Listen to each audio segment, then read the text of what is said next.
Why, hello there! My name is Mertsoup, and I'm a former Scunt main, and today we will be discussing a totally legitimate strategy known to the mortals as Scunting.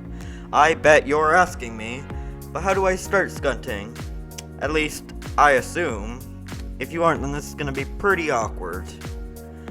Well, assuming you did, let's not get ahead of ourselves here.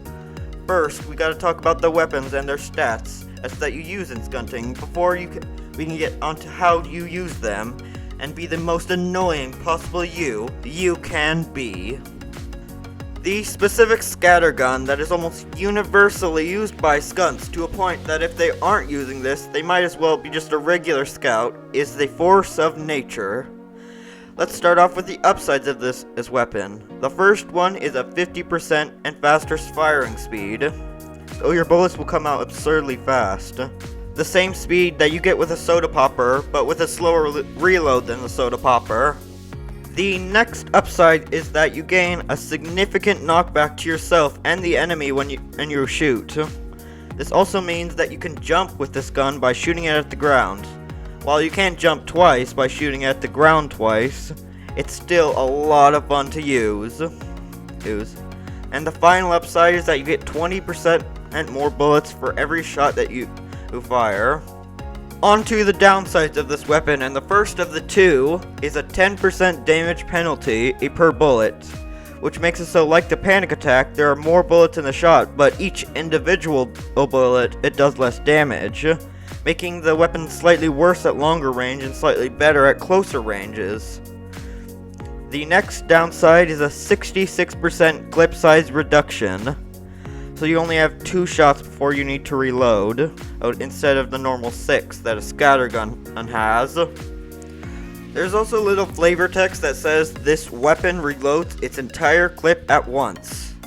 So if you try and reload at 0 shots, it will bring it up to 2 ammo, same as if you would reload at the same as 1. But this does bring a hidden downside to this weapon.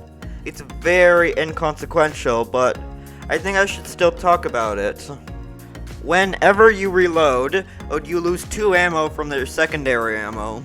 No matter if you had 1 shot left after you're supposed to lose 1, or you had none and you were just supposed to lose 2. So it might be better off to fire off that second shot rather than just waiting for the first to reload. But as I said, this barely comes into play. And if you don't run over an ammo box after shooting this thing that many times, there might be something wrong in your Scunt gameplay that I just can't fix in a 10-minute video, or however long this is gonna be. The secondary weapon widely used by Scunts is the Crit a Cola. This weapon has no upsides or downsides, but it has a little line of flavor text to tell you what it does. It reads, while effect is active, each attack mini-crits and sets a mark for death for 5 seconds. So, each time you shoot your gun, you mini-crit your enemies, but every time an enemy shoots you, you are mini-crit for 5 seconds. If you are good at dodging, this can vastly increase your damage output. It is also banned in comp play from what I hear. This is where things get harder. Unlike primary and secondary weapons, there isn't one melee that Scunts use unanimously. Far from it, actually. I see Scunts using the Atomizer, the Boston Basher, the Fish, or really any other meme weapon along with the Fish.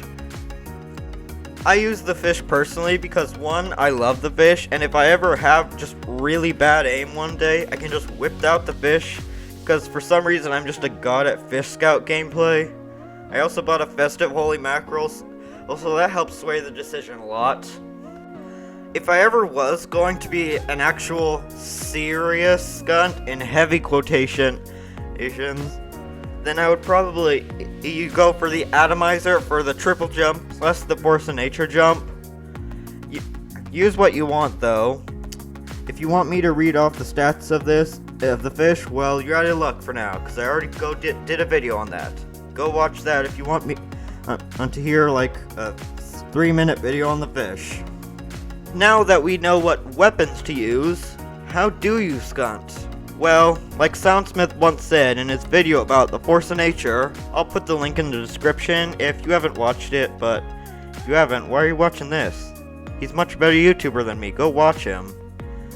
Just go for environmental kills. The knockback makes it so that it's almost impossible to get two meaty meat shots. It is why Scunts use the critical to get the most damage as they can possibly do as a scout in one shot and hope that they hit it and it kills. That is, if they can hit their shots. A big stereotype for this weapon is that people who use it are Scunts, or they can't aim, or both. So they need the more bullets, and even with the extra bullets, they can't seem to hit their shots. Half of the time when I see a fan scout, one of two things happen. They miss both of their shots, and I just stare at them while they continue to miss their shots, as if they don't know the concept of a crosshair, or they are actually competent.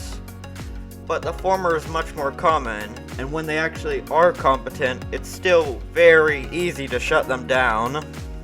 None of this is meant to turn you off from Scunting. It's a reminder that you need to be the latter of the previous statement. Your goal as a Scunt is to make as much people as mad as possible, as quickly as possible.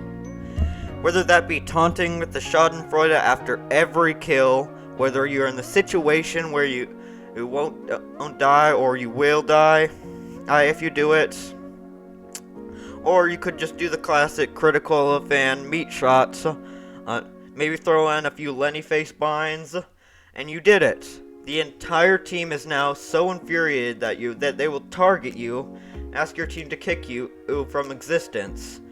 Good job. You have officially become a Scunt of annoying proportions. Just a side note, you can customize your binds to make them more annoying for each situation. Just make sure to use them as much as possible.